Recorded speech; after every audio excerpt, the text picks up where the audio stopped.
RBK channel తిలకిస్తున్న ప్రేక్షకులందరికీ కూడా నా నమస్కారం. నా పేరు దీప్తి. నేను కృషి విజ్ఞాన కేంద్రం వెంకటరామన్నగూడెంలో విస్తరణ విభాగంలో శాస్త్రవేత్తగా పనిచేస్తున్నాను. ఈరోజు జీడి మామిడి సాగులో మెలకువల గురించి తెలుసుకుందాం. మనకి జీడి మామిడి సాగుకి అనుకూలమైన నేలలు కనుక చూసుకున్నట్టయితే ఇసుక నేలలు, తేలికపాటి నేలలు, గరప నేలలు కలిగిన కోస్తా ప్రాంతాలు మరియు కొండ ప్రాంతాల్లో అత్యల్ప ఉష్ణోగ్రత 8 డిగ్రీ సెంటీగ్రేడ్ కన్నా ఎక్కువగా ఉన్న ప్రాంతాలు మనకి జీడి మామిడి సాగుకి అనుకూలం. అధిక ఉష్ణోగ్రత, గాలిలో తేమ శాతం ఎక్కువగా ఉండి అధిక వర్షపాతము, అధిక సూర్యరశ్మి, అలాగే సముద్ర తీర ప్రాంతాల్లో కూడా మనం జీడి మామిడిని సాగు చేసుకోవచ్చు. బాపట్ల పరిశోధనా స్థానం జీడి మామిడిలో 8 రకాలను విడుదల చేయడం జరిగింది. బాపట్ల 5, 6, 8, 9 రకాలు గింజలు లావుగా మధ్యస్థంగా ఉండడం వల్ల ఎగుమతికి అనుకూలంగా ఉంటాయి. జీడి మామిడి అంట్ల ఎంపిక గనక చూసుకున్నట్టయితే తొలకరి వర్షాలు పడిన తర్వాత జూన్, జూలై మాసంలో 6 నుంచి 12 నెలల వయసు, 10 నుంచి 15 ఆకులు కలిగిన జీడి మామిడి అంట్లను ఎంపిక చేసుకోవాలి. ఎకరాకు 80 జీడి మామిడి అంట్లు అవసరం అవుతాయి. ఎంపిక చేసుకున్న జీడి మామిడి అంట్లను 7 మరియు 7 మీటర్ల దూరంలోన లేదా 8 మరియు 4 మీటర్ల దూరంలో 0.6 మీటర్ల పొడవు, 0.6 మీటర్ల వెడల్పు, 0.6 మీటర్ల లోతు గుంతలు తీసుకొని అందులో నాటుకోవాలి. జీడి మామిడి అంట్లను మనం గుంటల్లో నాటే ముందు ప్రతి గుంటలో కూడాను 10 కేజీల పశువుల ఎరువు, 2 కేజీల వేపపిండి, 200 గ్రాముల సూపర్ ఫాస్ఫేట్ని వేసుకోవాలి. జీడి మామిడి అంట్లను నాటిన మొదటి 2 సంవత్సరాల వరకు నీటి వసతి తప్పనిసరిగా కల్పించాలి. లేత జీడి తోటల్లో 1 మీటర్ ఎత్తు వరకు ఉన్న కొమ్మలను కత్తిరించి మొక్కను వృత్తాకారంలో పెరిగేటట్టు ట్రైనింగ్ ఇవ్వాలి.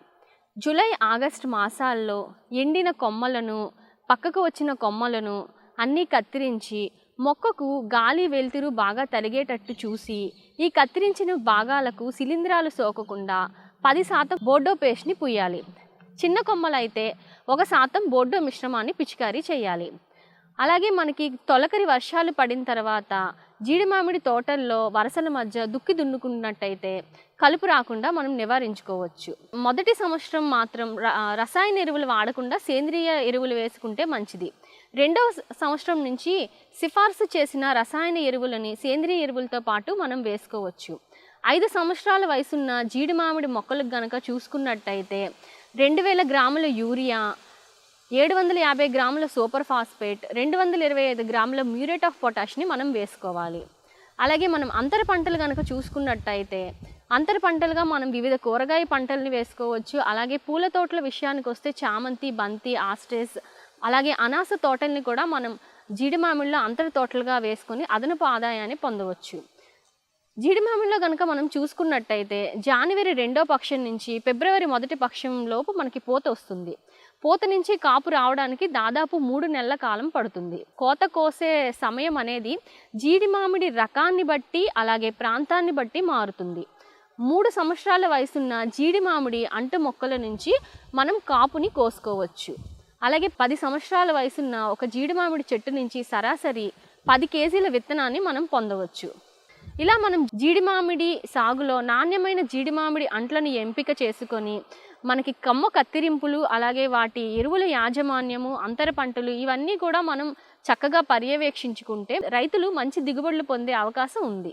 నాణ్యమైన జీడి మామిడి అంట్లను పొందాలనుకునే రైతులు జీడి మామిడి పరిశోధనా స్థానం బాపట్ల శాస్త్రవేత్తలకు కానీ, కృషి విజ్ఞాన కేంద్రం వెంకటరామన్నగూడెము, కృషి విజ్ఞాన కేంద్రం పందిరి మామిడిలో మనకి జీడి మామిడి అంట్లు అనేవి లభ్యమవుతాయి. ధన్యవాదములు.